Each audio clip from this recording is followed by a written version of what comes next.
लेकिन जब ये चुनाव की तारीखों का ऐलान हो रहा है, एक तरीके से पोल पोजीशन सेट हो रही हैं, कौन कहां पर खड़ा हुआ है, अभी कौन किस एडवांटेज में है, कौन ये समझता है कि उसका नैरेटिव सेट हो चुका, कौन ये समझ रहा है कि असल में स्थितियां अलग अलग हैं। मसलन कंफ्यूजन के हिसाब से कुछ पार्टियां ये दिखाई दे रही हैं क्या, मसलन केरल में अगर कोई पार्टी किसी से चुनाव में आमने सामने है, वही हाथ मिलाकर अगर पश्चिम बंगाल में चुनाव में जाती हुई दिखाई देती है तो इसको कंफ्यूजन कहा जाएगा क्या, वगैरह वगैरह बहुत सारे सवाल। लेकिन उससे पहले क्या दिखाई दे रहा है हमारे एक्सपर्ट्स को यहां पर तारीखों के ऐलान के लगभग 1 घंटे पहले हमारे साथ जुड़ रहे हैं वरिष्ठ पत्रकार प्रदीप सिंह, गौतम लाहिरी वरिष्ठ पत्रकार हमारे साथ चर्चा का हिस्सा हैं, दीपक दीवान वरिष्ठ पत्रकार हमारे साथ जुड़ रहे हैं, आर.के. श्रीवास्तव पूर्व प्रमुख इलेक्शन कमीशन के वो हमारे साथ हैं, संजय सिंह भारतीय जनता पार्टी के नेता वो हमारे साथ जुड़ रहे हैं, राधिका खेड़ा कांग्रेस की प्रवक्ता हमारे साथ जुड़ रही हैं, अमोद राय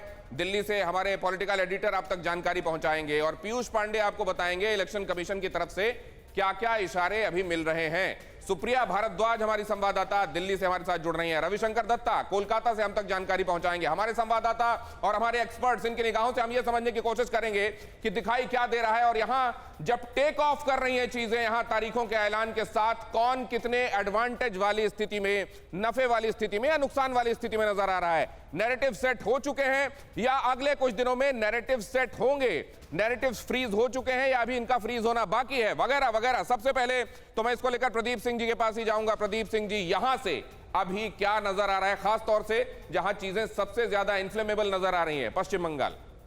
बिल्कुल, देखिए इन 5 चुनावों की चर्चा होगी अगले 2 महीने, 2.25 महीने, लेकिन सबसे ज़्यादा जो चर्चा होगी वो पश्चिम बंगाल की, क्योंकि पश्चिम बंगाल का चुनाव प्रचार 1-1.5 महीने पहले से शुरू हो चुका है। बल्कि कहें कि भारतीय जनता पार्टी के लिहाज से तो लोकसभा चुनाव के बाद से लगातार वो चुनाव के ही मोड में है। खासतौर से पश्चिम बंगाल की बात करें तो पश्चिम बंगाल भारतीय जनता पार्टी के लिए पूरब का सबसे मजबूत किला है।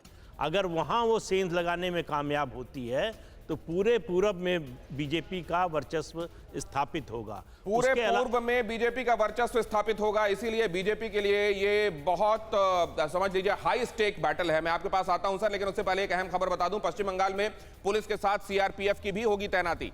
चुनावी हिंसा रोकने के लिए सीआरपीएफ की और 20-25 कंपनियां भेजेगा चुनाव आयोग। सीआरपीएफ की 30 से 35 कंपनियां तैनात करेगा चुनाव आयोग। तैनाती को लेकर गृह मंत्री, केंद्रीय गृह सचिव से बात करेगा चुनाव आयोग। फिक्र आपकी, सोमवार से शुक्रवार रात 9 बजे सिर्फ TV9 भारतवर्ष पर।